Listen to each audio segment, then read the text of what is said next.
আসসালামু আলাইকুম রহমতুল্লাহি ওবরাকাতুহ। বিসমিল্লাহ আলহামদুলিল্লাহ ওসলাতু আসসালামু আলা রসুলিল্লাহ ওয়ালা আলিহি ওয়া আসহাবিহি আজমাইন, আম্মা বাদ। প্রিয় দর্শক শ্রোতা, আশা করছি আপনারা সকলেই ভালো আছেন। আলহামদুলিল্লাহ, মাহে রমাদানের এই পরন্ত বিকেলে আপনাদের সামনে হাজির হয়েছি। আমরা আজ একটি গুরুত্বপূর্ণ বিষয়ে কথা বলতে চাই, সেটি হচ্ছে দান এবং সাদাকা এর গুরুত্ব সম্পর্কে। আপনাদের সঙ্গে আমি আব্দুল কাহার রয়েছি। আমাদের সঙ্গে মেহমান রয়েছেন ঐতিহ্যবাহী প্রতিষ্ঠান উত্তরবড্ডা ইসলামিয়া কামিল মাদ্রাসা সম্মানিত অধ্যক্ষ বিশিষ্ট মুফাসসির কোরআন শেখ আনোয়ার হোসেন মোল্লা ভাইয়ের মাধ্যমে আমরা গুরুত্বপূর্ণ বিষয়গুলো জানবার চেষ্টা করব ইনশাআল্লাহ তাআলা। আসসালামু আলাইকুম। ওয়ালাইকুম আসসালাম ওয়া রাহমাতুল্লাহ। শেখ আহলান সালাম, মারহাবা, কেমন আছেন? বারাকাল্লাহু ফিক। আছি আলহামদুলিল্লাহ, আল্লাহর মেহেরবানি, আল্লাহ ভালো রেখেছেন। আপনারা ভালো আছেন? জি আলহামদুলিল্লাহ, আল্লাহ রাব্বুল আলামিন ভালো রেখেছেন। আর আপনাকে আমরা অনেকদিন মিস করেছি, আজকের লাইভে আপনাকে বিশেষভাবে স্বাগত জানাচ্ছি। ধন্যবাদ। বারাকাল্লাহু ফিকুম। প্রিয় দর্শক, আপনিও চাইলে আমাদের সাথে আয়োজনে যুক্ত হতে পারবেন দুইভাবে, টেলিভিশনের পর্দায় দেখানো নম্বরে ফোন কলের মাধ্যমে। এছাড়াও নেক্সাস টেলিভিশন ইসলামিক এই পেজের কমেন্টে যে কোনো প্রশ্ন আমাদেরকে জানালে আমরা সেই সকল প্রশ্নের সারাই সমাধান জানবার চেষ্টা করবো ইনশাআল্লাহ তাআলা। মাহে রমাদানের শেষ ভাগে আমরা চলে এসেছি, চলছে শেষ দশক। মানুষের জাকাতের হিসাব নিকাশ, সাদাকাতুল ফিতরের হিসাব নিকাশ এবং সাধারণ দান সাদাকা বলতে আসলে যা বোঝায় সব মিলিয়ে আসলে আমরা চেষ্টা করব এর গুরুত্ব, কাকে কে পাবেন, কীভাবে পাবেন, এটা কেনই বা দিতে হয়, কখন দিতে হয়, বিস্তারিত বিষয়গুলো আমরা জানবার চেষ্টা করবো ইনশাআল্লাহ তাআলা। আশা করছি আপনারা আমাদের আলোচনায় শামিল হবেন প্রশ্ন করার মাধ্যমে। শেখ, দান এবং সাদকার মর্যাদা, আমরা অনেকেই যখন দান সাদকা করতে চাই না, আমরা যদিও জানি দান সাদকা করলে মানে সম্পদ বৃদ্ধি পায়, লোকেরা বলছেন যে এটা আমরা দেখতে পাচ্ছি আসলে আমাদের টাকা পয়সা কমে যাচ্ছে, তো বৃদ্ধি কিভাবে পাচ্ছে আসলে? ধন্যবাদ। আলহামদুলিল্লাহ ওয়াসসালাতু ওয়াসসালামু আলা রাসূলিল্লাহ ওয়া আলা আলিহি ওয়া সাহবিহি আজমাইন, আম্মা বাদ। দান বা সাদাকা করলে সম্পদ কমে না, সম্পদ বাড়ে। এটা সম্পদ বাড়ে, এটা কোরআন কারিমে আল্লাহ তাআলা বলে দিয়েছেন, ইয়ামহাকুল্লাহুর রিবা ওয়া ইউরবিস সাদাকাত। আল্লাহ সুদকে ধ্বংস করে দেন, সাদাকাকে আল্লাহ বাড়িয়ে দেন। বাহ্য তো আমরা দেখি যে সুদে যেমন আমার টাকা বাড়তেছে আর দান করে ফেললে কমতেছে, আল্লাহ তাআলা এখানে বিপরীতটা বলেছেন যে ইয়ামহাকুল্লাহুর রিবা ওয়া ইউরবিস সাদাকাত। রিবাকে অর্থাৎ সুদকে আল্লাহ মিটিয়ে দেন, ধ্বংস করে দেন, আর সাদাকাকে আল্লাহ তাআলা প্রবৃদ্ধি দান করেন। এটা আল্লাহ তাআলার ঘোষণা। দ্বিতীয়, রাসূলুল্লাহ সাল্লাল্লাহু আলাইহি সাল্লাম মানে সাধারণত চ্যালেঞ্জ দিয়ে খুব একটা কথা বলতেন না। একবার তিনটা কথা বলে তিনি চ্যালেঞ্জ দিয়েছিলেন, সালাসাতুন উহাদ্দিসুকুন্না ফাহফাজুহা, যে আমি তিনটা জিনিস তোমাদেরকে বলছি, এগুলো তোমরা সংরক্ষণ করো, আমি চ্যালেঞ্জ দিয়ে বলছি, এগুলো ঘটবেই। এই তিনটার মধ্যে একটা ছিল মা নাকাসা মালুম মিন সাদাকা। সাদাকাতে দান করলে কখনো সম্পদ কমে না। এটা শুধু আমাদের হিসাবের ক্যালকুলেশনের ভুল। একটা ছোট্ট উদাহরণ দিলে বিষয়টা বুঝে আসবে। যেমন মনে করেন, এটা কিন্তু ন্যাচারাল একটা সিস্টেম যে আপনি যত দান করবেন আপনার সম্পদ তত বাড়বে, আপনি সম্পদ এনজয় করবেন তত বেশি। এটা উদাহরণটা দিয়ে পরে আমি ব্যাখ্যাটায় আসি। যেমন আমরা মনে করেন দুইজন বন্ধু একসাথে থাকে, তো তারা তো নর্মালি আমাদের মাসে একবার সেলুনে চুল কাটাইতে হয়, তো কমপক্ষে 1 ইঞ্চি চুল কাটি। জি। তো সেলুনে যদি মাসে 1 ইঞ্চি চুল কাটি তাহলে বছরে কয় ইঞ্চি? 12 ইঞ্চি। 12 ইঞ্চি চুল মানে 1 ফুট চুল কেটে ফেললাম। তো 10 বছর যেই ছেলেটা বা যেই যুবকটা 10 বছর একটা না চুল কাটলো, সে কয় ফুট চুল কাটলো? 12 ফুট চুল কাটলো। তো 12 ফুট চুল কি তার বেড়েছিল না বাড়ে নাই? বেড়েছিল। অবশ্যই, না বাড়লে সে কাটলো কোত্থেকে? কিন্তু তার বন্ধু যদি চুল কাটা বন্ধ করে দেন, আমি মানে চুল আমি কাটবো না, আমি রেখে দিব, তাহলে তার কিন্তু এই 10 বছরে তার 12 ফুট চুল লম্বা হবে না। কেন হবে না? এটাই ন্যাচারাল সিস্টেম, এটাই আল্লাহ তাআলার নিজাম। এখানে পার্থক্যটা কি? দেখতে তার মাথায় চুল বেশি দেখা যাবে, যে হয়তো 1 ফিট বা 1.5 ফিট 12 ইঞ্চি 14 ইঞ্চি চুল লম্বা আছে, তার মাথায় তো চুল মাত্র 1 ইঞ্চি। কিন্তু এই 10 বছরে সে কিন্তু চুল এনজয় করেছে অনেক বেশি। তার চুল এসেছে, কেটেছে, বেড়েছে, কেটেছে, বেড়েছে, কেটেছে। সম্পদটাও ঠিক এরকম। আপনি যদি পুঞ্জীভূত করে রাখেন, এটাকে রিসাইক্লিং না করেন, মানুষকে যদি না দেন, তাহলে এটা কিন্তু বাড়বে না। এই জন্য আল্লাহ তাআলা বলে দিয়েছেন, কোরআন শুরুতেই যখন করেছেন তখন শুরুর বক্তব্যটাই হলো ওয়া মিম্মা রাযাকনাহুম ইউনফিকুন। আমি যে রিজিক তাদেরকে দিয়েছি সেই রিজিক থেকে তারা কি করে? ব্যয় করে। তো এই ব্যয় যদি করা হয় তাহলে সেই ব্যয়ের মাধ্যমে তাদের সম্পদ বৃদ্ধি পাবে। কোন দিক থেকে বৃদ্ধি পাবে? কয়েক দিক থেকে। একটা হলো খুয মিন আমওয়ালিহিম সাদাকা তুতাহহিরুহুম ওয়া তুযাক্কিহিম। একটা বৃদ্ধি হলো নৈতিক বৃদ্ধি। এই সাদাকা এবং দানের মাধ্যমে সম্পদ পবিত্র হবে, তাদের আত্মা পবিত্র হবে, তাদের কলুষিত হৃদয়টাকে পরিচ্ছন্ন হবে।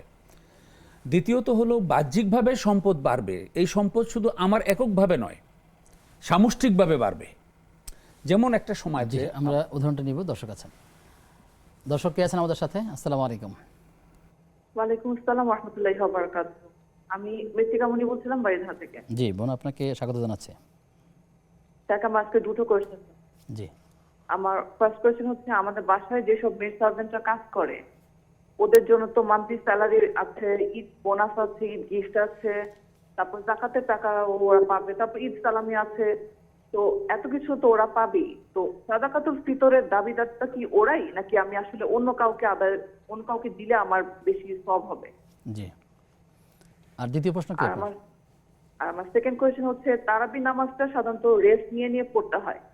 তো আমি যদি উইদাউট রেস্টে এক নাগারে নামাজটা পড়ি তাহলে কি আমার সওয়াবের কোনো কম বেশি হবে?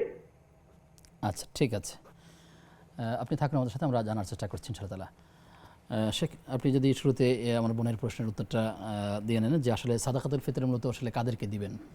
উনি যেটা জানতে চেয়েছেন যে ওনাদের বাসায় মেড সার্ভেন্ট আছে যাদেরকে বেতন দেন, বোনাস দেন, আবার জাকাতের টাকাও দেন, ঈদের মানে বকশিশ টকশিশ দেন, তারপরেও তাদেরকে সাদাকাতুল ফিতর দিবেন কিনা। আসলে বিষয়টা হলো দেখতে হবে অপেক্ষাকৃত নিডি বেশি কে।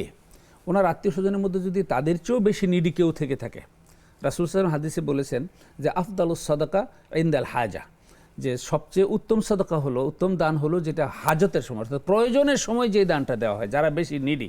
তো এখন যদি তারাই নিডি হয়, এর চেয়ে বেশি নিডি ওনার আত্মীয় স্বজনের মধ্যে না থাকে, তাহলে ওনাদেরকেই দেবেন। আর যদি দেখা যায় ওনারাও নিডি, ওনার আত্মীয় স্বজনের মধ্যে আরও কিছু নিডি লোক রয়েছে, তাহলে তাদের মধ্যে ভাগ করে দিবেন, ওনাদেরকেও দেওয়া যাবে। উনি অন্য যদি আত্মীয় স্বজনকে দিতে চান তাকেও দিতে পারবেন, কোনো অসুবিধা নেই। এটা মানে কনটেক্সটটা বিবেচনা করতে হবে, সার্কামস্টেন্স বিবেচনা করতে হবে যে প্রয়োজনটা কার বেশি। যদি এমন হয় যে মেড সার্ভেন্ট যারা আছে তাদের জাকাত, তারপরে মানে ঈদের বোনাস, অন্যান্য আনুষঙ্গিক দিয়ে মোটামুটি ভালো সচ্ছল একটা ভালো অ্যামাউন্ট হয়ে গেছে, খুব ভালোভাবে ঈদ করতে পারবে, কিন্তু ওনারই এক চাচাতো ভাইয়ের মেয়ে আছে কিংবা ওনারই এক খালাতো বোন আছে, তার রীতিমতো সংসারই চলতেছে না, ঈদ করার মতো বা ঈদের বাজার করার মতো কিছু নেই, তখন তাদেরকে প্রায়োরিটি হবে। জি, প্রিয় দর্শক আমাদের সাথে কে আছেন? দর্শক নিশ্চয়ই আপনি শুনতে পাচ্ছেন। প্রশ্ন করবার আগে টেলিভিশনের ভলিউম কমিয়ে আমাদেরকে প্রশ্ন করুন। আসসালামু আলাইকুম। ওয়ালাইকুম আসসালাম ওয়া রাহমাতুল্লাহ। জি আসসালামু আলাইকুম। ওয়ালাইকুম সালাম। আসসালাম। জি হুজুর, আমার দুইটা প্রশ্ন হুজুর। জি জি জি, আপনার প্রশ্নগুলো বলুন হুজুর।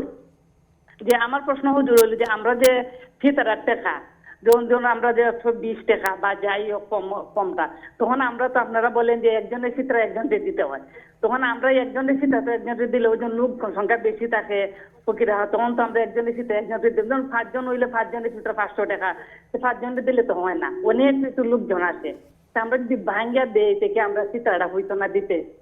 আর একটা প্রশ্ন হইল হুজুর, জি অনেক লোকজন আর একটা হইল হুজুর, মানত আর নিয়ত, এই দুইটা জিনিস একটু ভাগ্যে আমার বুঝাই দিবেন। আমি দুইটা জিনিসের মধ্যে আমার বেল লাগে, মানত আর নিয়তার মধ্যে। আচ্ছা, ঠিক আছে, আপনি থাকুন আমাদের সাথে, আমরা জানবার চেষ্টা করছি ইনশাআল্লাহ তাআলা। শেখ, আমাদেরকে এর আগে বোন যে প্রশ্ন করলেন মৃত্তিকা মনি, তিনি জানতে চাইলেন যে তারাবির সালাত তিনি শুনেছেন যে একটু বিশ্রাম নিয়ে নিয়ে পড়তে হয়, তিনি যদি এটা না করে একটু স্বাভাবিকভাবে কোনো বিরতি না দিয়ে পড়ে যান, এটা কোনো অসুবিধা আছে? সালাদটা এই বিরতি দিয়ে পড়ার বিষয়টা হলো সারাদিন রোজা রেখে একটা ক্লান্ত ভাব চলে আসে, তো এই জন্য একটু বিরতি দিয়ে দিয়ে একটু রেস্ট নিয়ে নিয়ে পড়লে ভালো, কিন্তু এটা বাধ্যতামূলক নয় যে বিরতি দিয়েই পড়তে হবে। তো যদি মানে একটানে পড়ে ফেলতে পারেন তা তো আদায় হয়ে যাবে। এখন সওয়াব কোনটাতে বেশি পাবেন না পাবেন এটা নির্ভর করবে সালাতের কোয়ালিটির উপর। বিরতি দিয়ে একজন পড়েছে কিন্তু তার সালাতের কোয়ালিটি আল্লাহর কাছে পছন্দ হয় নাই, তাহলে হয়তো দেখা যাবে যে তাকে আল্লাহ ওই পরিমাণ সওয়াব দিবেন না।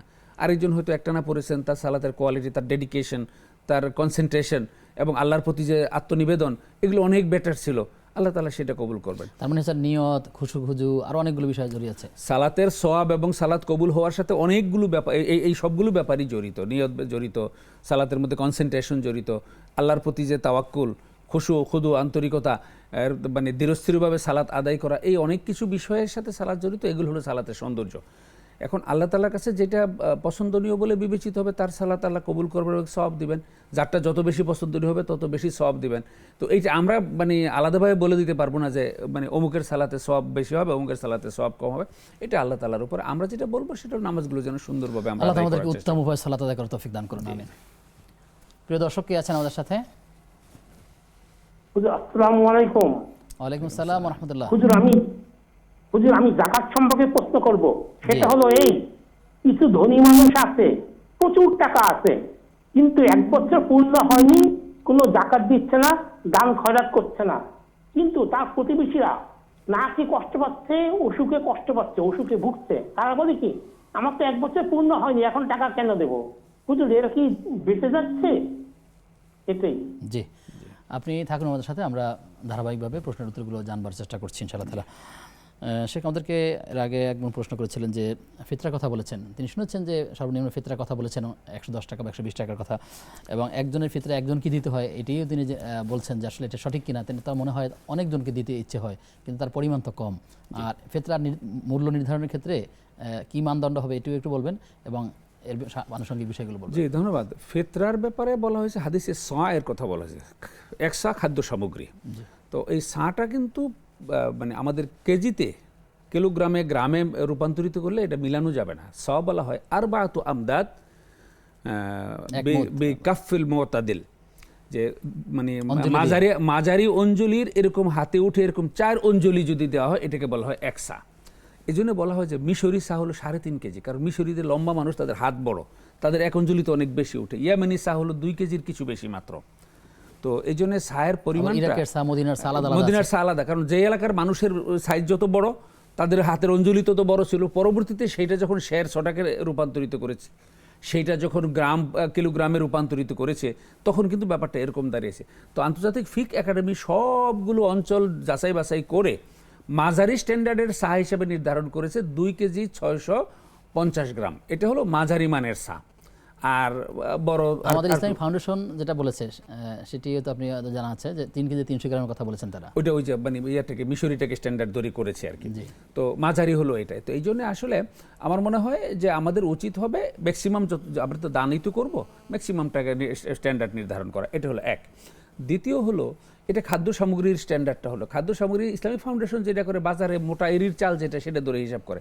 কারণ প্রত্যেক ফ্যামিলির করতে হবে, ওনারা যেই মানের খাদ্য খান, যেই মানের চাল খান, ওনাদের খাবারের স্ট্যান্ডার্ড হচ্ছে ওনাদের ফ্যামিলির ফেতরাটা যদি দেন, এটা হবে উত্তম। যেমন যে বাসায় বাসমতি খান, তারা বাসমতির দাম অনুযায়ী দিবেন। যারা মিনিকেট খান, তারা মিনিকেটের দিবেন। যারা নাজির খান, নাজিরের হিসেবে দিবেন। ইসলামিক ফাউন্ডেশন 110 টাকা করেছে, এটা হলো সর্বনিম্ন। এর নিচে যদি নেওয়া হয়, তাহলে আর একজনের ফিতরা আদায় হয় না। কিন্তু এটার অর্থ এই নয় যে ইসলামিক ফাউন্ডেশনের 10 টাকা বলার অর্থ হলো যে আমরা যারা সচ্ছল এবং ভালো সম্পদশালী পরিবারের, আমরাও 110 টাকা করে দিব, ব্যাপারটা কিন্তু এরকম এই প্রসঙ্গে আরো কিছু কথা আছে, দর্শককে যুক্ত করে আসি। দর্শক কে আছেন আমাদের সাথে? হ্যালো হুজুর, আসসালামু আলাইকুম। হুজুর আমার 2টা প্রশ্ন আছে। জি, এক হচ্ছে ডায়াবেটিস, ইফতারের 15 মিনিট আগে ইনসুলিন নিতে পারবে কিনা, আর দ্বিতীয় হচ্ছে অ্যাডাল্ট ওয়াশ। একটা প্রশ্ন বুঝতে পেরেছি, ইনসুলিন নিতে পারবে কিনা ইফতারের 15 মিনিট আগে, এটি ঠিক আছে কিনা। আরেকটা কি প্রশ্ন তোমার? হুজুর অ্যাডাল্ট ওয়াশ হবে কিনা। আমরা দ্বিতীয় প্রশ্নটা বুঝতে পারিনি বাবু, দ্বিতীয় প্রশ্নটা আবার করো। অ্যাটাচ ওয়াশরুমে ও অ্যাটাচড বাথরুমে ওযু করতে পারবে কিনা? হ্যাঁ, বুঝতে পারছি। যে বাথরুমে তারা ওই অজু বা পবিত্রতা আলাপ করতে পারবে কিনা। ঠিক আছে, আমরা জানবো ইনশাআল্লাহ তাআলা। তুমি থাকো আমাদের সাথে। মোহতারাম, যেটা কথা বলছিলেন যে আসলে সবার জীবনযাপনের মান যেমন, সেই সাদাকাতুল ফিতরের হিসাবটা সেরকম হবে, এরকম হলে উত্তম। যদি নিম্নমানের দেয় তাহলে ন্যূনতম আদায় হয়ে যাবে। এখন কথা হলো, আমি কি ন্যূনতম স্যাটিসফাইড কিনা। আমার 33-এই পাস, আমার বাচ্চা 33-এ পাস করলে আমি কি খুশি কিনা? না, খুশি না। 150 টাকা দিয়ে একটা পাঞ্জাবি কিনা যায়, তো আমি কি 150 টাকার পাঞ্জাবি কিনে আমি খুশি কিনা? ঢাকা শহরে 5,000 টাকা 7,000 টাকার একটা বাসা ভাড়ায় থাকা যায়, আমি কি 5,000 টাকা 7,000 টাকার বাসা ভাড়ায় আমি থেকে খুশি কিনা? তো ওইগুলোতে যদি কোনোটাতেই ন্যূনতম মানে আমি খুশি না থাকি, তাহলে ফিতরা আদায়ের করার সময় আমি ন্যূনতম মানে কেন খুশি থাকবো? এটা ন্যূনতম মান দিলেও হয়ে যাবে। আমার ছেলে যদি 33 পাইয়া কোন মতো 35 পাইয়াও পাস করে, এটা কিন্তু সে পাস হয়ে যাবে। কিন্তু আমি তো চাচ্ছি আরো বেটার, আমার ছেলে আরো ভালো করুক। ফাউন্ডেশন বলেছে 2,805 টাকার কথা বলেছে সর্বোচ্চ, বা আরো বেশি হতে পারে। ওই পারে। সিলিংটা আমি নির্ধারণ করার পক্ষে নই, উপরে যায় যতটুকু দিতে পারে দেখ। জি, ওনারা করেছেন কি, ওইটাও কিন্তু ন্যূনতম হিসাবে ধরেছেন। পনির এবং কিসমিসের দাম কিসমিসের দাম হিসেবে সেটা করেছেন, ওটা কিন্তু ম্যাক্সিমাম নয়। জি এইটারই মানে মাঝারি স্ট্যান্ডার্ড যেটা ইসলামী ফাউন্ডেশনের যে মাঝারি স্ট্যান্ডার্ডটাই তারা ঠিক করেছেন, একটা হলো চাউলের দামে বা আটার দামে, আরেকটা করেছেন পনির কিসমিসের দামে। এখন আমাদের ওই ম্যাক্সিমাম সিলিংটা ঠিক না করে প্রত্যেককে ওপেন করে দেই, প্রত্যেক তার স্ট্যান্ডার্ড সামর্থ্য অনুযায়ী সর্বোচ্চ দেওয়ার চেষ্টা করতে হবে। যতটুকু দেওয়ার সম্ভব হয় সর্বোচ্চটা দেওয়ার চেষ্টা করবে। ন্যূনতম দিলেও হক আদায় হবে, কিন্তু আমি যদি কোনোটাতেই ন্যূনতম, আমি মানে ওয়াইফের জন্য শাড়ি কিনতে গেলে বাজারে তো 250 টাকার শাড়িও আছে, আমি কি 250 টাকার শাড়ি কিনে স্যাটিসফাইড? তো 250 টাকার শাড়ি কিনে যদি স্যাটিসফাইড না হই, তার মানে আমার ফ্যামিলি স্ট্যান্ডার্ড 250 টাকার নয়, তাহলে আমি 110 টাকার মানে ফেতরা দিয়ে আমি স্যাটিসফাইড হব কেন? এই জন্য আমার উচিত হবে আমার ফ্যামিলি স্ট্যান্ডার্ড অনুযায়ী আমি যতটুকু বেশি পারি, যতটুকু অ্যাবিলিটি আছে যতটুকু, অতটুকু দিলে এটা হলো উত্তম আর কি। ন্যূনতম যদি ওইটাতে তাতেও আদায় হয়ে যাবে, কিন্তু সেটা ন্যূনতম হক আদায় হলো আর কি। জি সম্পর্ক প্রশ্ন আছে বিরতির পর ইনশাআল্লাহ। প্রিয় দর্শক, আপনারা দেখছেন বেকম্যানস বিস্কিটস নিবেদিত ইসলামী জীবন বিধান। সময় হয়েছে একটা বিরতির, ফিরছি কিছুক্ষণ পর, সাথে থাকুন। বিরতির পরে সবাইকে আবারও আমন্ত্রণ জানাচ্ছি নেক্সাস টেলিভিশনের প্রতিদিনকার আয়োজন বেকম্যানস বিস্কিটস নিবেদিত ইসলামী জীবন বিধানের আজকের পর্বে। আপনাদের সঙ্গে আমি আব্দুল কাহার রয়েছি, আমার সঙ্গে অতিথি রয়েছেন শেখ ডক্টর আনোয়ার হোসাইন মোল্লা। মোহতারাম, আপনাকে আবারও স্বাগত জানাচ্ছি। ধন্যবাদ। আপনার থেকে বিরতির আগে উত্তর শুনছিলাম, আমাদের এক বোন যে প্রশ্ন করেছিলেন, একজনের ফিতরা কি আসলে একজনই কি দিতে হয় নাকি আসলে সমন্বয়টা কিভাবে করবেন? উনি যেটা শুনেছেন এটা শরিয়ার কোনো বাধ্যবাধকতা কোনো মানে নিয়ম নয়, সংবিধিবদ্ধ কোনো নিয়ম নয় যে একজনের ফিতরা একজনকেই দিতে হবে, ব্যাপারটা এরকম নয়। পরিবারে 5 জন আছে, 5 জনের ফিতরা ইচ্ছা করে যদি মনে করে যে একসাথে করে কোনো একটা নিডি মানুষ আছে একটা ফ্যামিলিকেই দিয়ে দিব, তাও দেওয়া যাবে। যদি এরকম হয় যে এই 5 জনের ফিতরা মানে পরিমাণ গ্রামে আরও লোক বেশি আছে, আমরা 7 জনকে 10 জনকে 20 জনকে ভাগ করে দেব, সেটাও দেওয়া যাবে। এটা দিতে হবে, বিষয়টা বিবেচনায় নিতে হবে প্রয়োজন, যে আমি যাদেরকে দিচ্ছি তাদের মধ্যে কতজন নিডি আছে, আমি যতজনকে সম্ভব ততজনকে দিব। তো এটা এরকম কোনো দরাবাধা নিয়ম নাই যে একজনের ফিতরা একজনকেই দিতে হবে। আর উনি যেটা বলছেন যে আমি 110 টাকা হলে 110 টাকায় তার হবে না, এই উত্তরটা কিন্তু আমরা একটু আগে দিয়েছি। সব 110 টাকা দেওয়াটা বাধ্যতামূলক নয়, আমরা ইচ্ছা করলে 1000 টাকা করে দিতে পারি, আমরা ইচ্ছা করলে 2000 টাকা করে দিতে পারি। সামর্থ্য অনুযায়ী আমরা একটু বাড়িয়েও যদি দেই তাহলে গরিব মানুষদের উপকারটা বেশি হবে। আর ওই একজনের ক্ষেত্রে একজনকে দিতে হবে, এটা শরীয়তের কোনো দরাবাধা নিয়ম নয়। জি, জাযাকাল্লাহ খায়ের। তার আরেকটা প্রশ্ন ছিল এমন যে তিনি মানদের কথা বলেছেন এবং নিয়তের কথা বলেছেন, দুটির ব্যাখ্যা তিনি জানতে চান। এটা তো লম্বা আলোচনা লাগবে, সংক্ষেপে যদি বলি, নিয়ত হলো কোনো কাজ করার জন্য ইচ্ছা পোষণ করা যে আমি এই কাজটা করব। আর মান্যত হলো কোনো একটা কাজ উপলক্ষ করে যে এই কাজটা যদি সাধিত হয় বা এইটা যদি হয় তাহলে আমি এইটা করব, শর্ত সাপেক্ষে। একটা শর্ত মানে যুক্ত করে যে এইটা যদি আমার পূরণ হয়, এই আশাটা যদি পূরণ হয়, অর্থাৎ আমার মেয়েটা যদি সুস্থ হয়ে ওঠে। ইমামদের ব্যাখ্যা শুনবো, দর্শক আছেন। দর্শক কে আছেন আমাদের সাথে? হ্যাঁ, আসসালামু আলাইকুম। ওয়ালাইকুম আসসালাম ওয়া রাহমাতুল্লাহ। হ্যাঁ, আমার প্রশ্ন হচ্ছে, আমার মা মানত করছিল যে আমার মেয়ের পাইলে 2.5 চাঁদের রোজা করব, মানে 2.5 মাস, এই রমজানের পরের থেকে কুরবানির আগ পর্যন্ত। এটা কি ইসলামে শরীয়ত মতো জায়েজ আছে কি না, এটা একটু আমারে বলবেন। মেয়ে কি হারিয়ে গিয়েছিল? হ্যাঁ, হারিয়ে গেছিল, কিন্তু আচ্ছা। পাইছে। জি, মানে পাওয়ার পরে মানে রোজাগুলা রাখবো 2.5 মাস মানত করছিল। বুঝতে পেরেছি। এখন কি এটা রাখতে হবে, মানে জায়েজ আছে কিনা? জি, আর কোনো প্রশ্ন আছে? না, ঠিক আছে। জি, আমাদের সাথে আরও একজন দর্শক যুক্ত আছেন। দর্শক কে আছেন? দুঃখিত, সংযোগটি বিচ্ছিন্ন হয়েছে। আপনি মান্যতার ইয়ার ব্যাপারে বলছিলাম। মান্যতটা হলো কোনো একটা টার্গেট অ্যাচিভ করারকে শর্ত করে যে এইটা যদি অ্যাচিভ করে, যেমন আমার একটু আগে যে বোন বললেন যে আমার মেয়েটা যদি ফিরে পাই তাহলে আমি এটা করব। তো ওরকম একটা কিছু আমার ওই উদ্দেশ্যটা সফল হলে আমি এই আমলটা করব, একটা ভালো আমলের নিয়ত করা। অর্থাৎ মনে করেন আমার মেয়েটা যদি জিপিএ 5 পায় তাহলে আমি 5টা রোজা রাখবো, কি 10,000 টাকা দান করব, কি উমরা করতে যাব, বা এরকম কিছু একটা কোনো একটা ভালো আমলে সলেহের নিয়ত করা, ওই শর্তটাকে যুক্ত করে, এটার নাম হলো মান্যত। আর কোনো শর্ত বাদ দিয়ে শুধু সরাসরি নিয়ত করা, এটার নাম হলো কি? নিয়ত। সরাসরি কাজ করার ব্যাপারে পরিকল্পনা করা, এটার নাম হলো নিয়ত। তো আর যদি শর্তযুক্ত মান্যত যদি করা হয় এবং মান্যত যদি পূর্ণ হয়, তাহলে সেই যেই মান্যতটা করেছে তার ওই লক্ষ্যটা যদি অর্জিত হয়, তাহলে এই মান্যত পূর্ণ করা কিন্তু ওয়াজিব। তো যদি যে কোনো বিষয়ে যদি মান্যত করে আমার এইটা যদি হয় তাহলে আমি এইটা করব, তাহলে এইটা করার জন্যে তাহলে তার ওইটা করতে হবে। তবে খেয়াল রাখতে হবে, মান্যত করার সময় এমন কোনো মান্যত করা যাবে না যেই কাজটা অসম্ভব, নাম্বার 1। এমন কোনো মানে কথা বা এমন কোনো মানে এমন কোনো কাজের নিয়ত করে মান্যত করা যাবে না যেই কাজটা শরিয়া অনুমোদন করে না। মানে বৈধ বিষয় হতে হবে। অবশ্যই বৈধবিত হতে হবে, যেটা আমলে সালে সেটা হয়। আর যদি এরকম কোনো কাজ করে, একটা বেদাতি কাজ করার নিয়ত করলো, একটা শিরকি কাজ করার নিয়ত করলো, মানত করে ফেললে এরকম। মানত করে ফেললো এরকম, তাহলে ওই ক্ষেত্রে মানত ভঙ্গ করা ওয়াজিব। আর যদি আমলে সালেহের জন্য ভালো ইতিবাচক কোনো কাজের নিয়ত করে তাহলে মানত পূরণ করা ওয়াজিব। জি, তো ইসলাম কি মান্যতকে উৎসাহিত করে নাকি নিরুৎসাহিত করে? না, উৎসাহিতই করে, কারণ এটা আল্লাহ তাআলার উপরে তো একটা মানে নির্ভরশীলতা, কিন্তু মান্যতটা কিন্তু আল্লাহকে রিলেট করে করতে হবে। আল্লাহ যদি আমাকে এই কাজটা করে দেন, আবার মান্য যদি কেউ করে যে খাজা বাবা অমুক পীর সাহেব ওই যে অমুক দরগায় গেছি, ওই দরগার বাবার ওই মানে আশীর্বাদে যদি আমার এইটা হয়, তাহলে এই জাতীয় মান্যত ইসলাম সম্পূর্ণ হারাম করেছে। মান্যত হতে হবে আল্লাহর নামে। আচ্ছা, আর এই মান্যতের মাধ্যমে কৃপণের মাল বের করে নিয়ে আসা হয়, এই বর্ণনাটা বিষয়ের যদি একটু কথা বলেন যে আসলে বিষয়টা কেমন? কোনটা? যে মান্যতের মাধ্যমে কৃপণের মাল খসানো হয়, কারণ স্বাভাবিক যারা দান করে তারা এমনিতে আল্লাহর জন্য বলে দেয় যে আমি এই কাজটা আল্লাহ আমার সমস্যা তৈরি হয়েছে আমি দান করলাম, আমি তোমাকে সহজ করে দাও। আর হচ্ছে কৃপণ ব্যক্তি হচ্ছে শর্ত সাপেক্ষে করে যে মান্যতের মাধ্যমে কৃপণের মাল বের করার সিস্টেমটা, আর সে দান করতে চায় না, বিপদে পড়লে তখন সে দান করে, বিপদ ছাড়া সে দান করে না।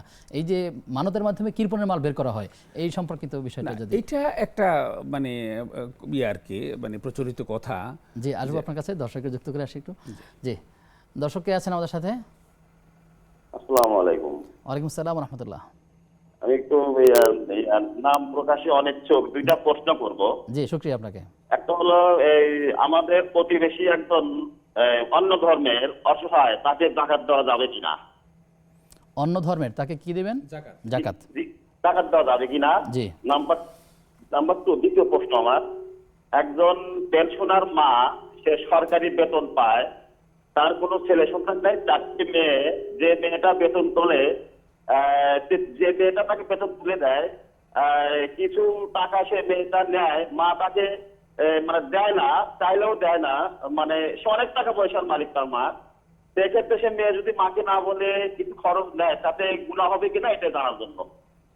দ্বিতীয় প্রশ্নটা কি পরিষ্কার হয়েছে? আপনি ক্লিয়ার কি বুঝতে পেরেছেন ভাই? দ্বিতীয় প্রশ্নটা আবার একটু বলেন, আমাদের কাছে ক্লিয়ার হয় নাই। আচ্ছা, একজন মা সরকারি বেতন তোলে, জি, মা সরকারি চাকরি করেন, ওনার বেতন উঠাইতে হয়, বেতন উঠাইতে হয়, জি জি জি জি, তার কোনো ছেলে সন্তান নাই, তার মেয়ে, তার সে মেয়ে মাকে না বলে তার নিজের মেয়ে, নিজের মেয়ে বেতন তোলার সময় কিছু টাকা মানে আলাদা করে রেখে দেয়, এটা মা আবার তাকে দেয় না, দিতে চায় না, একটু কৃপণ টাইপের, তো সেক্ষেত্রে নিলে তার গুনাহ হবে কিনা?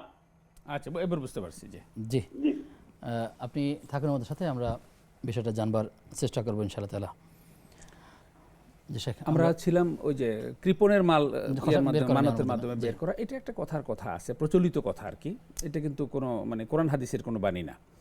তো এটা হলো এই যে কারণে যে মানে এমনি তো হয় না, কোনো একটা বিপদে যদি পড়ে তখন বলে আল্লাহ যদি বিপদ থেকে উদ্ধার করে তাহলে আমি এটা করব। এখন কৃপণ যারা, তারা কিন্তু বিপদ থেকে উদ্ধার হলে মাল খরচের মানত করবে না, মানত করবে যে এটা যদি হয় তাহলে আমি 2টা রোজা রাখবো, এটা যদি হয়তো আমি ওই 3 রাকাত মানে 10 রাকাত নামাজ পড়বো, এরকম। তো আমরা ওই বিষয়গুলো আমরা মান্যতটাকে জেনারেলাইজই করতে চাই এবং মান্যত একটা ইতিবাচকভাবে আমরা নিতে চাই। কারণ মানে আল্লাহ তাআলার মানে কোনো বান্দা যদি আল্লাহ তাআলাকে মানে রাজি খুশি করার জন্যে কোনো একটা ভালো ইবাদতকে টার্গেট করে কোনো একটা উদ্দেশ্য সাধনের জন্য আল্লাহর কাছে দোয়া করে যে আল্লাহ তুমি আমার এই কাজটা করে দাও, তুমি যদি আমাকে করে দাও তাহলে আমি এই ভালো আমলটা করব, আল্লাহ অবশ্যই আল্লাহর কাছে এটা পছন্দনীয় হবে। এই জন্যে মান্যত আমরা অবশ্যই ইতিবাচক কাজের মান্যত করব। এবং মান্যতের ব্যাপারে যদি এমন যেন না হয় যে মান্যত হয়ে যাওয়ার পরে এবার আমি ভুলে গেছি, ওই যে একবার একটা মানে মানে অনেকটা ইয়ার মতো মানে কৌতুকের মতো আছে যে যে ইয়ে করতেছি যে আল্লাহ তুমি যদি আমাকে ইয়ে করো ওই মানে 1 লক্ষ টাকা দাও তাহলে আমি 10,000 টাকা দান করে দেব। তো কতক্ষণ পরে আবার বলতে ঠিক আছে আল্লাহ তোমার ইয়ে করা লাগবে না, 1 লাখ পুরো দেওয়া লাগবে না, অর্থাৎ তোমার 10,000 তুমি রেখে 90,000 টাকা আমারে দাও। তো এগুলো হলো মানে কথার কথা এবং এগুলো প্রতারণা। তো মান্যত হতে হবে একান্তই আল্লাহর কাছে নিবেদিত হয়ে আল্লাহর কাছে চাওয়া যে আল্লাহ যদি আমার এই মনোমাকসুদটা পূর্ণ করে, আমার এই লক্ষ্যটা যদি আল্লাহ আমার পূরণ করে, তাহলে আমি আল্লাহর উদ্দেশ্যে এই ভালো আমলের কোনো একটা আমল করব। এক বা একাধিক বিষয়েও মান্যত করা যেতে পারে। তো এটা আমরা তো যেটা বলছিলাম যে এই মান্যতে বের করা হয় সুনান নাসাইতে একটা হাদিসের মধ্যে এই ধরনের একটা বক্তব্য রয়েছে খুব কাছাকাছি বিষয় হিসেবে। তো আমরা বিস্তারিত জানবো বিরতির পর ইনশাআল্লাহ তাআলা। এর আগে আমাদের দর্শক আছেন। দর্শক কে আছেন? আসসালামু আলাইকুম। ওয়ালাইকুম আসসালাম ওয়া রাহমাতুল্লাহ। জি, গ্রামের একটা প্রশ্ন ছিল। আমার আড়াই বাড়ি শূন্য আছে, এখন কি আমার এখানে জাকাত দিতে হবে? দর্শক আপনার প্রশ্নগুলো যদি একটু স্পষ্ট করে আমাদেরকে বলেন। জি, আমার আড়াই বাড়ি শূন্য আছে, এখন আমার কি আড়াই বাড়ি শূন্য জাকাত দিতে হবে? কতটুকুন স্বর্ণ? আড়াই আড়াই ভরি। বাড়ি, আড়াই বাড়ি। আচ্ছা, আপনার জাকাত দিতে হবে কিনা? আর কোনো সম্পদ কি, আর কোনো এই সম্পদ স্বর্ণের আছে? সাথে কি না, আপনার না, কোনো আর টাকা কোনো আছে? প্রশ্ন না, একটাই প্রশ্ন। আর কিছু নেই। জি, আপনি থাকুন আমাদের সাথে, আমরা জানবো ইনশাআল্লাহ তাআলা। আমাদের সাথে আরো একজন দর্শক যুক্ত আছেন। দর্শক কে আছেন?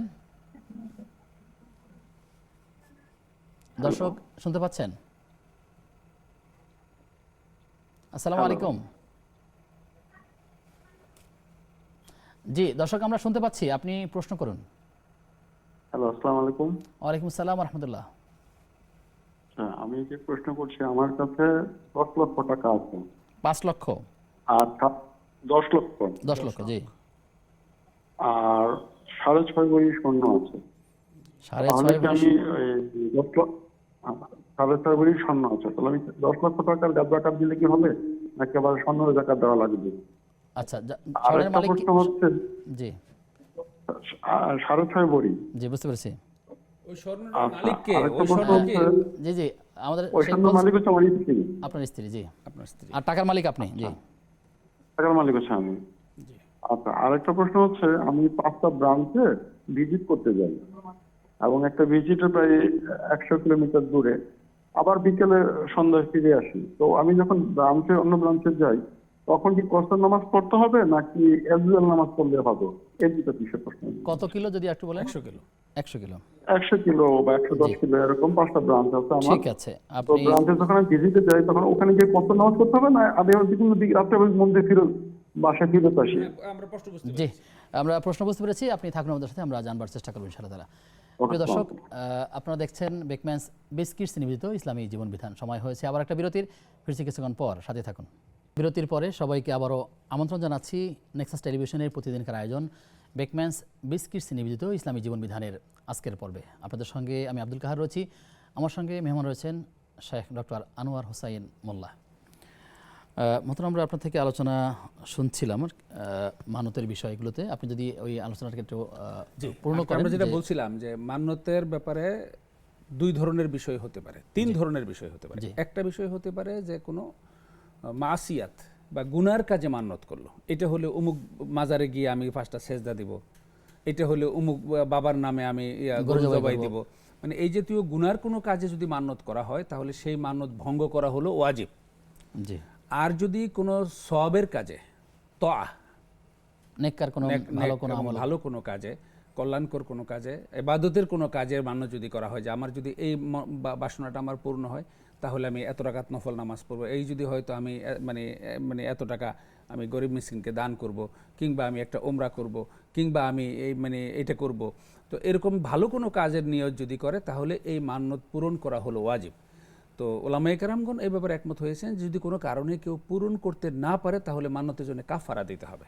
তবে তুচ্ছ কারণে মান্যত করাটাকে রাসূল সাল্লাল্লাহু আলাইহি ওয়াসাল্লাম নিরুৎসাহিত করেছেন, বলেছেন যে যে কোনো কাজে যখন তখন তোমরা মান্যত করো না, কারণ তোমাদের ভাগ্য নির্ধারিত, যেটা হওয়ার সেটা হবে, মা হুয়া আতিন আত, যেটা আসার সেটা আসবে। সুতরাং মান্যত করে মানে কথায় কথায় মান্যত করার বিষয়টা তোমরা সেদিকে যেও না। তবে এই মান্যতের মাধ্যমে যারা বখিল, যারা কৃপণ, আপনি যে কথাটা বললেন, মানে ইন্নামা ইউস্তাখরাজু বিহি মিনাল বাখিল, যে বখিল যারা, কৃপণ যারা, তারা বিপদে পড়ে মান্যত করলে তাদের এখান থেকে কিছু অর্থ হয়তো বেরিয়ে আসতে পারে, কিন্তু জেনারেলি খুব গুরুত্বপূর্ণ বিষয় না হলে মান্যত না করাটাই উত্তম। রাসূল সাল্লাল্লাহু আলাইহি ওয়াসাল্লাম মানে জেনারেলি কোনো কারণে মান্যত করাটাকে উৎসাহিত করেন নাই। তো এই জন্য আমরাও এটাকে উৎসাহিত করব না বা করার ব্যাপারে খুব তাগাদা দিব না। কিন্তু যদি কেউ মান্যত করেন, তাহলে সেই মান্যত যদি পূরণ হয় তাহলে মান্যতের সাথে রিলেটেড যে কাজটা তিনি করবেন বলেছিলেন সেটা করা তার উপরে ওয়াজিব হয়ে যাবে। এই জন্য আমরা বলি যে ওয়াজিব রোজা কয়টার মধ্যে একটা বলি যে মান্যতের রোজা হলো ওয়াজিব। তো এই জন্য নামাজও যদি মান্যতের জন্য নামাজ থাকে সেই নামাজ করতে হবে, অন্য কোনো দান খয়রাতের মান্যত করলে সেটাও তিনি আদায় করে দেবেন। জাযাকাল্লাহ খাইর। প্রিয় দর্শক কে আছেন আমাদের সাথে?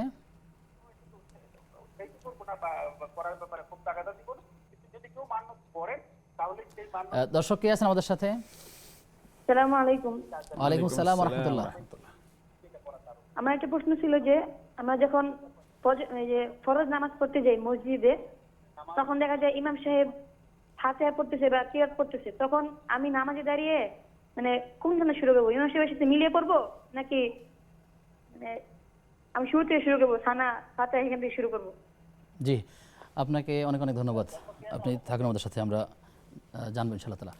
আমাদের সাথে আরও একজন দর্শক যুক্ত আছেন। দর্শক কে আছেন? দর্শক শুনতে পাচ্ছেন? আসসালামু আলাইকুম। ওয়ালাইকুম আসসালাম ওয়া রাহমাতুল্লাহ। জি, আমি সিলেট থেকে বলছি। আচ্ছা, আমার একটা প্রশ্ন ছিল ফিতরা নিয়ে। জি, মানে আমরা চাচ্ছিলাম ওই ফিতরাটা খাদ্য দিয়ে দেওয়ার জন্য। এখন আমরা যে চালটা খাই, চালটার কেজি হচ্ছে 90 টাকা। এখন এক্সট্রা পরিমাণ আসে 3 কেজি সামথিং।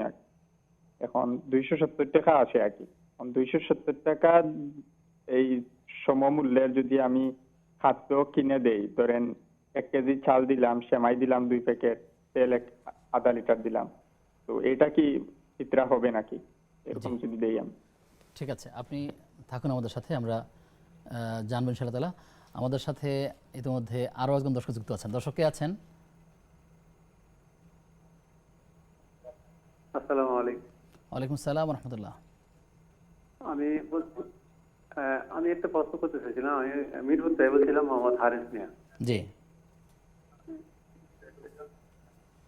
বলছিলাম যে আমার স্ত্রী যখন নিউরো সায়েন্সে ভর্তি হয়েছিল, নিউরো সায়েন্স হাসপাতালে ব্রেন টিউমারের রোগী আছেন, জি, তখন আমার শাশুড়ি, কারণ আমার এই শাহ সুলতান মাজার একটি খাস ইমানত করি, কিন্তু এটা আমার পছন্দ না। এখন এই বিষয়ে আমি মান্যতটা কোথায় দিব? আচ্ছা, ঠিক আছে, মাজারে মান্যত করা আমার পছন্দ না। জি, আমরা বুঝতে পেরেছি। আপনি আসসালামু আলাইকুম। ওয়ালাইকুম আসসালাম ওয়া রাহমাতুল্লাহ। আপনি থাকুন আমাদের সাথে, আমরা ধারাবাহিকভাবে বিষয়গুলো জানবার চেষ্টা করবো ইনশাআল্লাহ তাআলা। আমাদের সাথে আরও একজন দর্শক যুক্ত আছেন। দর্শক কে আছেন?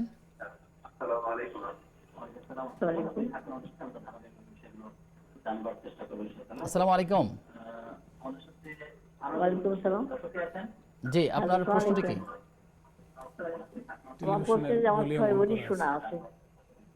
দর্শক, টেলিভিশনের ভলিউম কমিয়ে অথবা সেট থেকে দূরে গিয়ে যদি প্রশ্নটি করেন।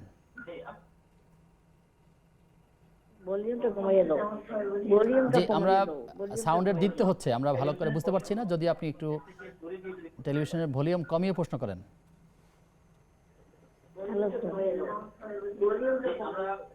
জি, দর্শক আমরা ভালো করে শুনতে পাইনি, আপনি আবার ট্রাই করুন ইনশাআল্লাহ তাআলা। আমরা আলোচনায় যাচ্ছি। জি, মোহতারাম, আপনি আলোচনার আমাদের কাছে কিছু প্রশ্ন আছে। আমাদের এক ভাই বলছিলেন যে ধনী ব্যক্তি, তিনি তার বছর পূর্ণ হয় নাই, একদম তিনি বছর পূর্ণ হওয়ার আগে জাকাত দিতে পারেন কিনা, নাকি জাকাতের জন্য সেই বছর পূর্ণ হওয়ার অপেক্ষাই করবেন, কোনটা গ্রহণ করবেন? প্রথম কথা হলো, উনি নিজের ব্যাপারে এই প্রশ্নটা করেন, করেননি, আরেকজনের অন্যের ব্যাপারে করেছেন। আমরা এই জাতীয় প্রশ্নকে উৎসাহিত করতে চাই না। আচ্ছা, উনি ওনারটা করবেন। আর ওই ধনী ব্যক্তি জিজ্ঞেস করেন, আমার সম্পদ হয়েছে, আমার 7 মাস হয়েছে, এত টাকা হয়েছে, আমি জাকাত দেবো কিনা। কারণ এতে হয় কি, ভুল বুঝাবুঝি সৃষ্টি হয়। উনি হয়তো বিশেষ কাউকে টার্গেট করে প্রশ্ন করেছে, উনি আবার শুনছে, উনি আবার আমার সম্পর্কে ওনার কাছে প্রশ্ন করেছে, ব্যাপারটা এগুলো নিয়ে ভুল বুঝাবুঝি তৈরি হয়। এই জন্য সবসময় নিজের বিষয়ে প্রশ্ন করাটা উত্তম। আমরা সবসময় এরকম করে অন্যের দিকে আঙ্গুল দেই, একটা আঙ্গুল যখন অন্যের দিকে দেই, বাকি 3টা আঙ্গুল কিন্তু আমার দিকে ঘুরানো আছে। যেন অন্যের দিকে আমরা আঙ্গুল কম দিব, আমরা নিজেদের দিকে দেখার চেষ্টা করব। তারপরে মৌলিক মাসালা এবং নিজের হওয়া দরকার, অন্যকে টার্গেট না করে নিজের কোনো বিষয় থাকলে বলা উচিত। আর জেনারেল কোনো মাসালা যদি থাকে সেটা বলা উচিত। আমরা এটাকে জেনারেল মাসালা হিসেবে নিই, যে কোনো ব্যক্তি। আপনি এই প্রসঙ্গে যদি আমার দর্শককে সুন্দর করে একটু বুঝিয়ে দেন, কারণ আমাদের যিনি প্রশ্ন করেছেন তিনি নিয়মিত প্রশ্ন করেন এবং তিনি সবসময় অন্যের অসুবিধাগুলো তুলে ধরার চেষ্টা করেন। ইমাম সাহেবের এই সমস্যা, মসজিদের এই সমস্যা, বা অমুক ব্যক্তির এই সমস্যা, নামাজের এই সমস্যা দেওয়ার সময় আমি চেষ্টা করি প্রতিবারই এই কথাটা বলে দেওয়ার জন্য যে আপনার নিজের কোনো বিষয় থাকলে সেই প্রশ্নটা করেন। এটা কিন্তু আমি ওনার প্রশ্নের উত্তরে আমি বরাবরই এটা বলার চেষ্টা করি। উনি শুধু এখানে নয়, আরও অন্যান্য টেলিভিশনে আমাদের নিয়মিত একজন দর্শক, অনেক ভালো ভালো প্রশ্ন করেন, কিন্তু ওনার এই অ্যাটিটিউডটা এটা খুব ইতিবাচক অ্যাটিটিউড না। তো যাই হোক, আমরা এটাকে জেনারেলাইজ করে প্রশ্নটা করি। কোনো সম্পদ তিনি প্রশ্ন করবেন গঠনমূলক এবং ওনার যদি নিজস্ব কোনো মানে প্রয়োজন থাকে সেটা করবেন, অথবা জেনারেল কোনো প্রশ্ন করবেন যেটা সকলের জন্য উপকারী। এখানে আমার প্রশ্ন আছে যে এই যে যারা প্রশ্ন করছেন, এই প্রশ্ন করার মধ্যে থেকে কখন তিনি সওয়াবের ভাগীদার হবেন আর কখন তিনি গুনার ভাগীদার হবেন, যদি একটু এটাও বলে দেন। আসলে অবশ্যই অবশ্যই না, সেটা হলো যে সৎ উদ্দেশ্যে সওয়াবের নিয়তে এবং কল্যাণ কামনা করে যদি প্রশ্ন করা হয়, তাহলে সেই প্রশ্নের মাধ্যমে জানার জন্য এই প্রশ্নের মাধ্যমে তিনি উপকৃত হবেন, আরও 10 জন উপকৃত হবেন, তাহলে এটা কিন্তু তার একটা সাদকায়ে জারিয়া হিসেবে থেকে যাবে। এটা ইলমুন ইউনতাফাউ বিহির মধ্যে পড়ে যাবে। উনি ইলমের একটা অবদান রেখে গেছেন। আর যদি উদ্দেশ্যমূলকভাবে কাউকে হেয় প্রতিপন্ন করার জন্য, কাউকে ছোট করার জন্য, কাউকে তুচ্ছতাচ্ছিল্য করার জন্য, কারো প্রতি ক্ষোভ জারার জন্য যদি প্রশ্ন করা হয়, তাহলে সেটা সওয়াবের পরিবর্তে গুনাহ হওয়ার ঝুঁকি রয়েছে। তো আমি এই প্রশ্নটাকে জেনারেলাইজ করে উত্তর দেই এটা, যে সেটা হলো কোনো ব্যক্তির নতুন কোনো সম্পদ যদি মানে আসে, উনি আগে জাকাতের নেসাবের মালিক ছিলেন না, উনি জাকাত দাতা হিসেবে যে পরিমাণ সম্পদ থাকা লাগে এই সম্পদের মালিক নয়, হঠাৎ করে কিছু সম্পদ এসেছে যেই সম্পদটা তার জাকাতের নেসাবের যোগ্য হয়েছে। এরকম কোনো ব্যক্তির সম্পদ 1 বছর পূর্ণ হওয়ার পরে এই সম্পদটার উপরে জাকাত ফরজ হবে, এবং তখন তাকে বলা হবে সাহেবুন নেসাব।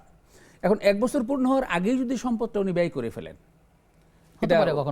হতে পারে উনি জমি কিনে ফেলেছেন, বাড়ি করে ফেলেছেন, মেয়ের বিয়েতে খরচ করে ফেলেছেন, বা অন্য কোনো কাজে ছেলে বিদেশ পাঠিয়ে খরচ করে ফেলেছেন 7 মাস যাওয়ার পরে, তাহলে তার কিন্তু এটার উপরে জাকাত ওয়াজিব হয় নাই। কিন্তু এই ক্ষেত্রে একটা ভুল বুঝাবুঝি আছে। সকলের জন্য সকল সম্পদ কিন্তু 1 বছর পূর্ণ হইতে হবে সেটা এমন না। একটা আছে মালে মুস্তামার, উনি আগে থেকেই জাকাতের নেসাবের মালিক, এখানে আছে তার স্ট্যান্ডার্ড, জাকাতের নেসাব হলো এখানে। এখন এরপর ওনার সম্পদ আসতেছে, যাইতেছে, কমতেছে, বাড়তেছে, এগুলো মালে মুস্তামার।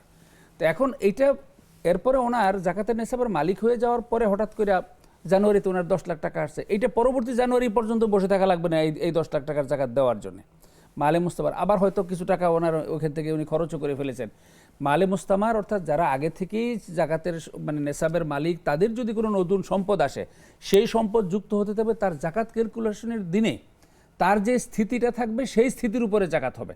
এমন যদি হয় যে উনি 11 মাস 28 দিন সম্পদটা তার কাছে ছিল, জাকাত ক্যালকুলেশনের আগের দিন উনি বাড়ি কিনে ফেলেছেন, আগের দিন উনি টাকাটা দিয়ে জমি কিনে ফেলেছেন, তাহলে এটার জাকাত দেওয়া লাগবে না। কিন্তু জাকাত ক্যালকুলেশনের আগে হঠাৎ করে আর 10 লাখ টাকা নতুন যুক্ত হয়েছে, সেটারও কিন্তু ওই বছর তার জাকাত দিতে হবে, মালে মুস্তামার যদি হয়।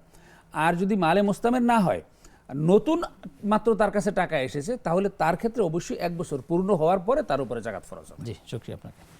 আপনার কাছে আসবো আবার বিরতির পর ইনশাআল্লাহ। প্রিয় দর্শক, আপনারা দেখছেন বেকম্যানস বিস্কিটস নিবেদিত ইসলামী জীবন বিধান।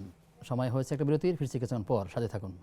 বিরতির পরে সবাইকে আবারও আমন্ত্রণ জানাচ্ছি নেক্সাস টেলিভিশনের প্রতিদিনকার আয়োজন বেকম্যানস বিস্কিটস নিবেদিত ইসলামী জীবন বিধানের আজকের পর্বে। আপনাদের সঙ্গে আমি আব্দুল কাহার রয়েছি, আমার সঙ্গে মেহমান রয়েছেন শেখ ডক্টর আনোয়ার হোসাইন মোল্লা। প্রিয় দর্শক, আমরা দর্শকের আলোচনা ছিলাম, আপনিও চাইলে আমাদের সাথে যুক্ত হতে পারবেন দুভাবে। নেক্সাস টেলিভিশন ইসলামিক এই পেজের কমেন্টে যে কোনো প্রশ্ন আমাদেরকে জানালে আমরা সেই সকল প্রশ্নের সারাই সমাধান জানবার চেষ্টা করব ইনশাআল্লাহ তাআলা। মোহতারাম থেকে যে প্রশ্ন করলেন যে ইফতারের 15 মিনিট আগে যদি কেউ ইনসুলিন নেয় তাহলে নিতে পারবেন কিনা, আর এটা আসলে কোনো সময়ের সাথে বাধা ধরা আছে কিনা, নাকি সবসময়ই নিতে পারবেন? ইনসুলিনের ব্যাপারে ওলামায়ে কেরামদের এখন সর্বশেষ যেই মানে গবেষণা, সেই গবেষণার আলোকে ইনসুলিনের ব্যাপারে বলেছেন ইনসুলিন নিলে রোজা ভঙ্গ হবে না। এটা ইফতারের 15 মিনিট আগে হোক, দিনের মাঝখানে হোক, সকালে হোক, যে কোনো সময় তিনি ইনসুলিন নিতে পারবেন যদি প্রয়োজন হয়। এতে রোজা ভঙ্গ হবে না, কারণ রোজা ভঙ্গ হওয়ার জন্য খাদ্য, পানীয় এবং যৌনাচার এই তিনটা কোনো একটা হতে হবে, সেটা ডাইরেক্ট হোক অথবা ইনডাইরেক্ট হোক। মানে এখন যদি খাদ্যটা সরাসরি হয় অথবা খাদ্যটা যদি ইনডাইরেক্ট খাদ্য হিসেবে কোনোটা গ্রহণ করা হয়, পানীয়টা সরাসরি হয় অথবা মানে ইনডাইরেক্ট হয়, মানে খাদ্য পানীয়র কাজ করে এরকম। তো এখন ইনসুলিনকেও পানও করে না, ইনসুলিন পানীয়ের কার্যক্রম হিসেবেও নেয় না। এই জন্য ইনসুলিনটার ব্যাপারে ওলামায়ে কেরাম করে একমত হয়েছেন যে ইনসুলিন নিলে রোজা ভঙ্গ হবে না। এরকম আরও অনেকগুলো আছে, তো উনি যেহেতু ইনসুলিনের ব্যাপারে বলেছেন আমরা উত্তরটা ইনসুলিনের সাথে দিলাম। উনি নিতে পারবেন, 15 মিনিট আগেও নিতে পারবেন, প্রয়োজন হলে আরও বেশি আগে নিতে পারবেন, এমনকি দিনের যে কোনো সময়ও যদি প্রয়োজন হয়, যে মানে সুস্থতার জন্য কোনো রোগী এরকম থাকে যে তার ইয়ার মাত্রাটা বেশি, ডায়াবেটিসের মাত্রাটা বেশি, ডেইলি 2-3 বার ইনসুলিন নিতে হয়, 3-4 বার নেওয়া লাগে। যদি এরকম যদি বেশি নেওয়া লাগে তাহলে দিনের মাঝখানেও যদি নেন তাহলে রোজা ভাঙবে না ইনশাআল্লাহ। জি, শুকরিয়া আপনাকে। প্রশ্ন করেছেন যে যেখানে টয়লেট এবং গোসলখানা যেখানে একত্রে সেই রুমে পবিত্রতা লাভের ক্ষেত্রে কোনো শর্ত আছে কিনা? এই ব্যাপারটা একটু মানে আমাদের সমাজে একটু মিসআন্ডারস্ট্যান্ডিং রয়েছে। আমাদের মানে পুরানো কিছু ফিকার কিতাবে বলা হয়েছে যে টয়লেট যেখানে সেখানে অজু করা যাবে না। এটা ছিল যে তখন টয়লেটগুলো বানানো হতো যেখানে টয়লেটের জন্য দেখা যেত ইয়ে দিয়ে ওই বাঁশের মানে বাঁশের বা কাঠের পাতি দিয়ে মানে দুই পাশে দিত, মাঝখানে ওই মলগুলো ওইখানেই পড়তো। তো ওইখান থেকে পানির সিট আবার উপরের দিকে উঠতো। তো ওরকম যে জায়গাগুলো ছিল ওগুলোর ব্যাপারে বলা হয়েছে ওইখানে গ্রামীণ পরিবেশে এবং ওই ধরনের মানে মানে যেগুলো ওইরকম টয়লেট যেগুলো ছিল সেগুলোর ক্ষেত্রে। বর্তমানে শহুরে জীবনে যে টয়লেটগুলো বানানো হচ্ছে সেই টয়লেটগুলোর মল এবং মানে অপবিত্র পানি এগুলো কিন্তু পাইপ হয়ে চলে যাচ্ছে অনেক দূরে এবং পুরোটা টাইলস করা থাকে। যদি এটা আমরা নিশ্চিত হই যে ওই টাইলসের মধ্যে কোনো অপবিত্র পানি বা অপবিত্র কোনো ময়লা নেই এবং মানে আমাদের মানে আমার অজুর পানি অথবা গোসলের পানি টয়লেটে পরে সেটা সিটে এসে আবার আমার গায়ে লাগার কোনো সম্ভাবনা নেই, এরকম ব্যাপারটা যদি আমরা নিশ্চিত হতে পারি তাহলে এরকম অ্যাটাচড বাথরুমে গোসল করা যাবে, অজু করা যাবে, যে কোনোভাবেই পবিত্রতা অর্জন করা যাবে। এবং টয়লেটের প্যান একদিকে থাকে, গোসলখানা শাওয়ার আরেকদিকে থাকে, সম্পূর্ণ আলাদা আলাদা বা আলাদা। এখন যেই সিস্টেমে বানানো হয় এতে ওই অপবিত্র হওয়ার সম্ভাবনা কম থাকে, তো যার কারণে এগুলোতে করা যাবে। ওই যে পুরানো যে কিতাবের মাসালা যে টয়লেটে করা যাবে না, অনেকে ওইটা দূরেই মাসালা দিচ্ছে যে না বাথরুমের ভিতরে করা যাবে না, কিন্তু ব্যাপারটা এরকম নয়। টয়লেটটা কিন্তু ওই প্যান বসানো হচ্ছে বা কমোড বসানো হচ্ছে, কমোডের পানিটা ফ্ল্যাশ করে কিন্তু ময়লা টয়লা সব অনেক দূরে সরিয়ে দেওয়া হচ্ছে, আর এর থেকে আরও একটু দূরে এসে কিন্তু অজুর জন্য বেসিন বসায় দেওয়া হয়েছে, কলের পানি বসায় দেওয়া হয়েছে, এটা করা যাবে, কোনো অসুবিধা নাই। কিন্তু সতর্ক থাকতে হবে যেন প্যান থেকে বা কমোড থেকে কোনো ময়লা পানি ছিটে এসে তার গায়ে না লাগে। জি, শুকরিয়া আপনাকে। প্রিয় দর্শক, কে আছেন আমাদের সাথে? দর্শক শুনতে পাচ্ছেন? ওয়ালাইকুম আসসালাম ওয়া রাহমাতুল্লাহ। আপনার প্রশ্নটি কি আমাদেরকে জানান। আমার প্রশ্ন যে আমরা যে সকল মেয়েরা মানে বিয়ের পর যারা চাকরি না করি, এখন স্বামীর কাছ থেকে মতন কোনো মানে আমাদের ভরণ পোষণের মানে কোনো কিছু কেনাকাটার জন্য হয়তো বা কোনো কিছু খরচ করার জন্য আমাদেরকে যে টাকাটা দেয়, কি পাচ্ছেন আপনি? হ্যাঁ, সেটা যদি আমি এখান থেকে কম কিনে বা না কিনে যদি সেটা ওনার শেষেরটুকু বুঝতে পেরেছি। আপনাকে থামানোর চেষ্টা করছি, আপনি প্রশ্নটা একটু ধীরে ধীরে বলার চেষ্টা করেন। আপা প্রশ্নটা আরেকবার করেন, আমরা পুরো প্রশ্নটা আমরা বুঝতে পারি নাই।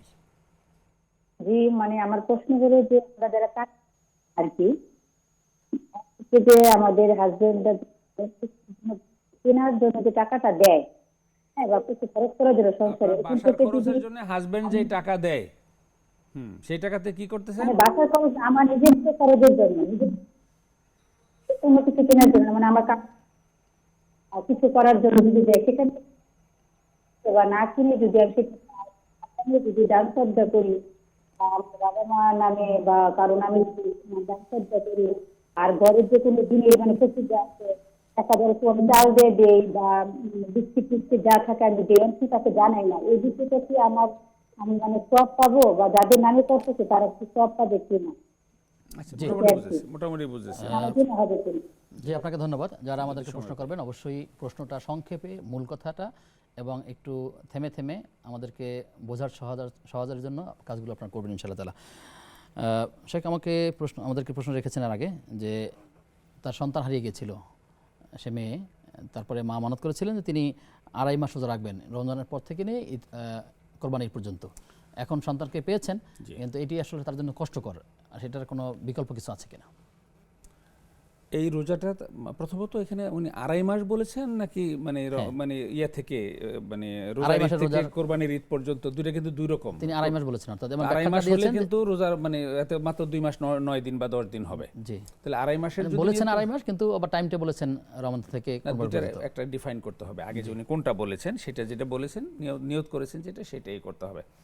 এখন হলো যে উনি রোজা রাখার ব্যাপারে নিয়ত করেছেন, তো প্রথমত ফার্স্ট অপশন হলো তাকে রোজাটাই রাখতে হবে।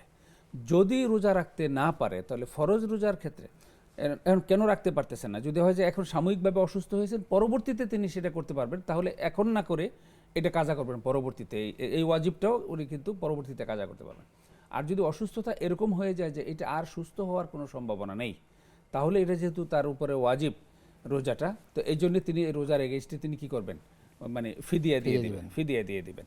এখন যদি কোনো কারণে ফিদিয়াও দেওয়া না হয় এবং তিনি ইন্তেকাল করেন, তাহলে এই যে মান্যতের ইয়াটা মানে উজুবটা তার উপরে থেকে গেল, তার ওয়ালি ওয়ারি, সেটার জন্য ওই যে ইয়ামিনের কাফারা হিসেবে যতটুকু হয় সেই কাফারাটা আদায় করে দেবেন। তো ওনার ক্ষেত্রে আমরা বলবো যে যদি অসুস্থতা চরম না হয়ে থাকে, যে এখন পারছি না, হয়তো 6 মাস 2 মাস পরে পারার সম্ভাবনা আছে, তাহলে উনি রাখারই চেষ্টা করবেন। আর যদি একান্তই দুর্বল হয়ে গিয়ে থাকেন যে উনি আর মানে সুস্থ হয়ে রোজা রাখার মতো কোনো অবস্থা নেই, তাহলে রোজার বিনিময়ে ফিদিয়া দিয়ে দেবেন। তাহলে উনি যে সংখ্যাটা বলেছেন 2.5 মাসের কথা, এটা থেমে থেমে হইলেও তিনি তার সংখ্যাটা 2.5 মাস বলতে আমরা যদি ধরি মানে 2 মাসে হলো 60 দিন আর 75 দিন। জি।